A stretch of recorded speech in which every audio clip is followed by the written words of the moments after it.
So now we're going to look at the trends in group 2.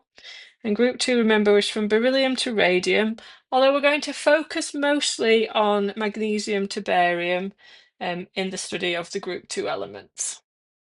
So what happens to the atomic radius? Now that would be this distance from the center of the nucleus to the outer shell.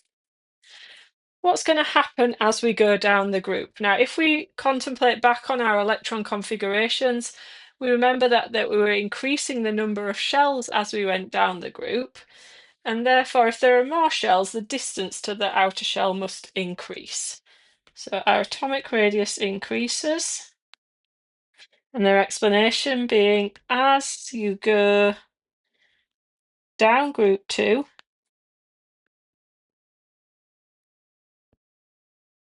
there are more shells.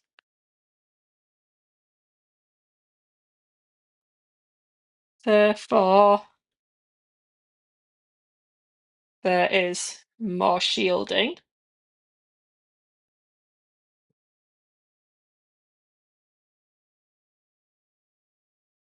So the nuclear attraction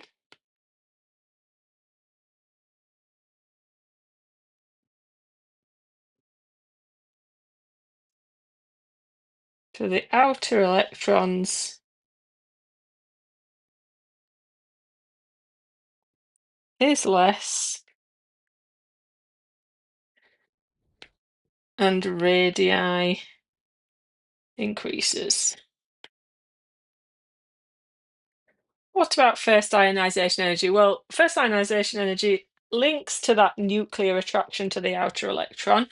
So for exactly the same reason, so we're going to take all the same reasoning, and this time we're going to say how that relates to first ionization energy. Remember that first ionization energy is the energy required to remove one mole of electrons from 1 mole of atoms in the gaseous state. So we're looking at the energy required to remove one of those outer electrons. And so we're going to say exactly the same things, but we're going to end it slightly differently. So as you go down group 2, there are more shells, therefore there's more shielding. So the nuclear attraction to the outer electrons is less. And instead of and radius increases at the end, we're going to say and less energy is needed to remove the outer electron. The energy required to remove 1 mole of electrons from 1 mole of atoms in the gaseous state. So the first ionization energy decreases. What about melting point? So melting point is not to do with electrons so much as to do with the structure and bonding. Now they're all metallic, and metallic is the attraction between the positive metal ions and the delocalized electrons.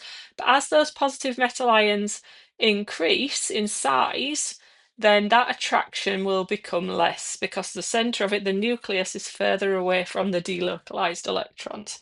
So melting points decrease down group 2, because as you go down group 2,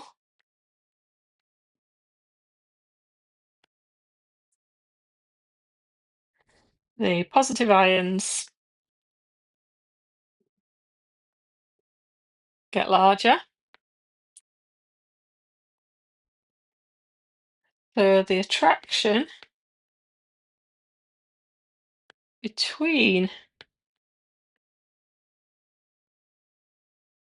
positive metal ions and delocalized electrons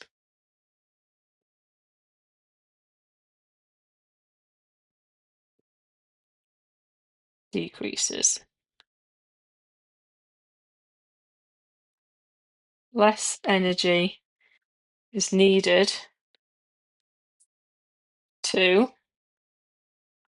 overcome the attractions.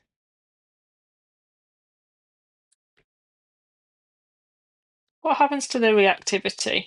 Well, first of all, you have to understand that they react by losing their outer shell electrons to become positive metal ions. And so because of that, so let's look at it step by step. Group 2 metals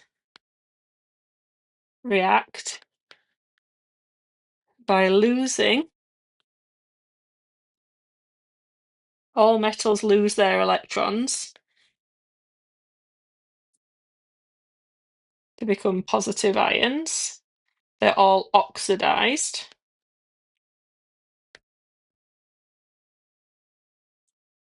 As you go down group 2,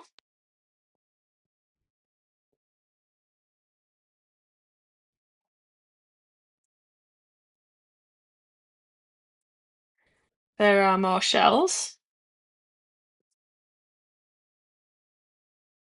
therefore more shielding.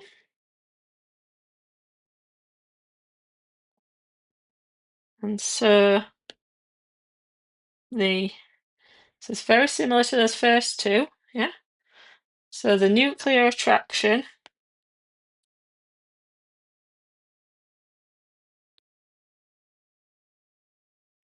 to the outer electrons is less, and they are more easily lost.